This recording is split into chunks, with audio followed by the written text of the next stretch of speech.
Dans une de mes précédentes vidéos, la plus récente, on a vu comment avec un script Python, on peut récupérer les données de Bitcoin d'une API et l'envoyer directement par mail. Ce que j'ai fait, c'est que j'ai amélioré ce script-là, que j'ai mis sur GitHub. Vous pouvez le voir ici, je mettrai le lien en description. Dans cette vidéo, je vais vous montrer comment containeriser ce script ou dockeriser ce script sans pour autant l'avoir sur la machine. Ce que je vais faire, c'est créer un dossier rapidement. Je crée un dossier que je nomme main folder. Voilà. Et je vais dans main folder.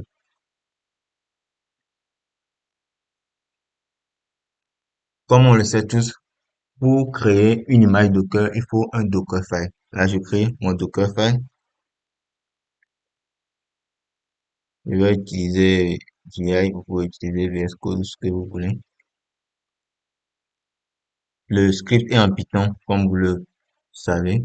Donc, j'ai choisi d'utiliser une image de base Python. Là, je prends juste Python, je fais un from Python.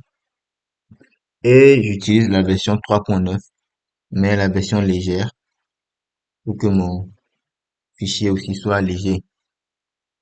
J'utilise Slim, la version Slim. Je crée un répertoire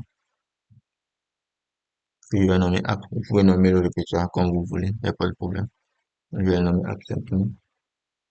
Comme je l'ai dit, on va, on va avoir accès aux fichiers sans pour autant les avoir en local. On va accéder aux fichiers depuis GitHub. Là, il me faut quand même déjà mettre à jour les éléments de la machine. Et puis, je fais un apt apt-get update. Je fais la mise à jour. Bon, elle n'est pas vraiment nécessaire, mais c'est bien de faire la mise à jour aussi. Et j'installe l'outil dont j'ai besoin, qui est Git, parce que je vais l'utiliser. J'installe Git. Git sera dans mon conteneur. Je passe l'argument moi Y ou du yes. Parce qu'au niveau de l'installation, il y aura des questions qui me seront posées. Moi, je mets l'argument yes en même temps. Et après avoir installé Git, qu'est-ce que je fais? Bien sûr que je vais cloner mon repo. Je clone mon repo. Clone et non clone. Clone, je viens là, je choisis euh, le lien ici.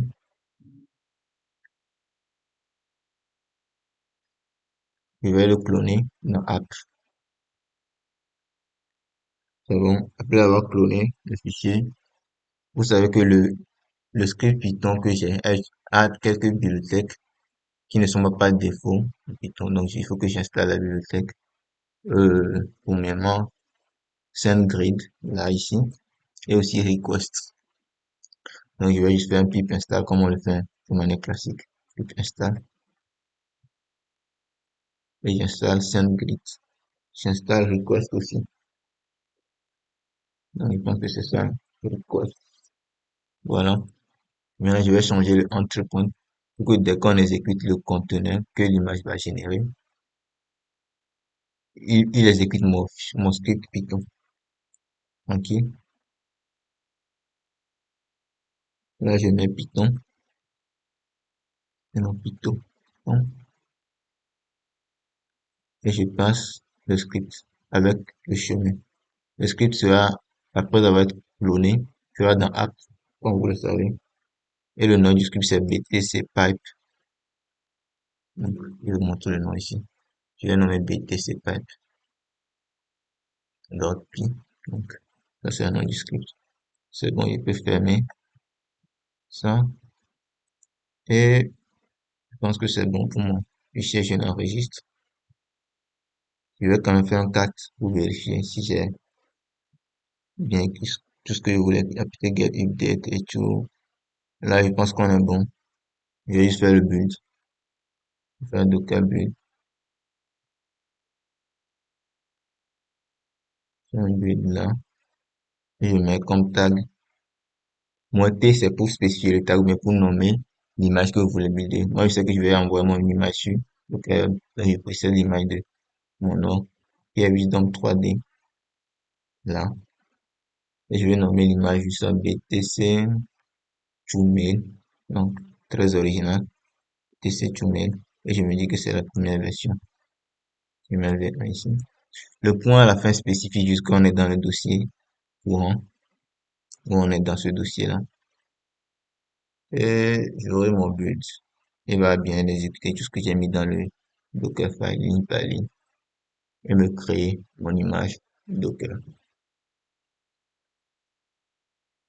Donc là, il me fait les mises à jour et installe Git. Au niveau de Git clone, il dit qu'il y a une erreur complète successfully. Ouais, c'est vrai que j'ai fait une erreur parce que j'ai pas mis Git clone, j'ai juste mis clone. Pas de problème, je refais. Je vais juste modifier le fichier. Au lieu de maintenant Git clone, j'ai juste mis un clone.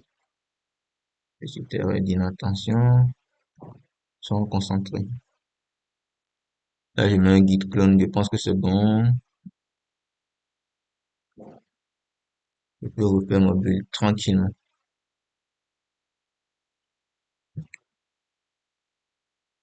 Je vois qu'il a juste continué, puisqu'il avait déjà ses calques. C'est bon, je peux vérifier maintenant que j'ai l'image. Je fais git et je fais docker image. Le build est complété avec succès. Je fais docker image pour voir si j'ai vraiment l'image. Vous pouvez voir que j'ai mon image. Maintenant, je vais exécuter. Voilà. Comme on le sait, il faut exécuter. Parce que j'ai créé le conteneur, l'image pour pouvoir exécuter. Je vais l'exécuter en mode interactif. La commande pour exécuter une image Docker, c'est Docker run. C'est run. Et spécifiquement, mon image a des arguments. Ici, vous pouvez le voir. Le premier, c'est la clé que vous avez préalablement créée sur Shangri. Je l'ai montré dans une vidéo précédente. Je mettrai le lien de cette vidéo en description. Il y a aussi d'autres arguments, comme first mail, qui est le mail de la première personne qui va envoyer le message. Là, je passe ça. First mail, c'est juste un mail, là. Je le renseigne satisfaisamment. Voilà.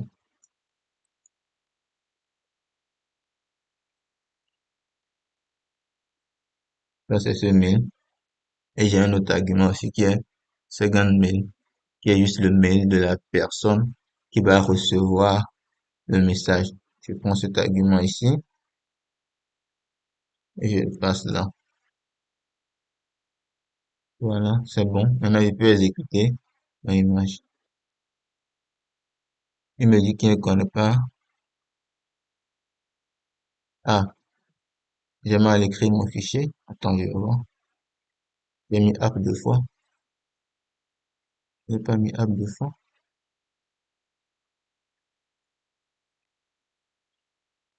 Ah, c'est vrai que j'ai pas spécifié. J'ai pas bien spécifié là.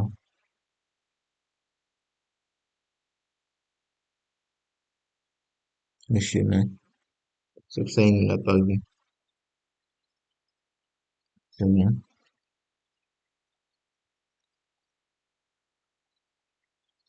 Je vais faire mon build rapidement. Là, ça sera vraiment plus rapide, hein. Je vais faire mon build. C'est bon. Et j'exécute l'image Docker. Il me dit que c'est bon. Il l'a envoyé avec succès. Je peux revenir au niveau. Pas besoin. Je peux revenir au niveau ici. Et je vérifie mon message. Donc, ça va prendre un peu de temps aussi. C'est pas instantané. Ce que je peux faire, c'est directement envoyer mon image sur le Docker Hub. La première chose, c'est me connecter au Docker Hub. Je vais faire un Docker login et je mets mon nom d'utilisateur qui est Wisdom3D.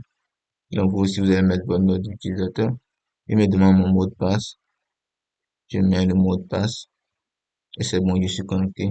Là, je vais juste faire un push pour qu'il m'envoie l'image très facilement sur le Docker Hub pour que l'image soit accessible à d'autres personnes.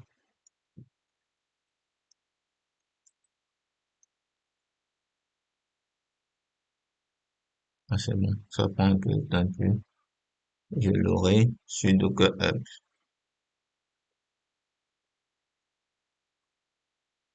c'est bon. Elle peut venir ici vérifier. Je rafraîchis la page. C'est bon, vous voyez que je l'ai. Il y a quelques minutes. C'est Bitcoin to Mail, la version première. Vous pouvez venir ici vérifier si mon mail est bon. Là, j'ai le mail. Il vient d'envoyer il y a juste une minute. C'est que le fichier Docker fonctionne. Et je peux utiliser l'image pour faire mes tâches. L'image est sur le Docker Hub. Tous ceux qui en savent peuvent utiliser l'image pour faire la manipulation. Merci, j'espère que vous avez compris cette vidéo. N'oubliez surtout pas de mettre un like et aussi de partager la vidéo.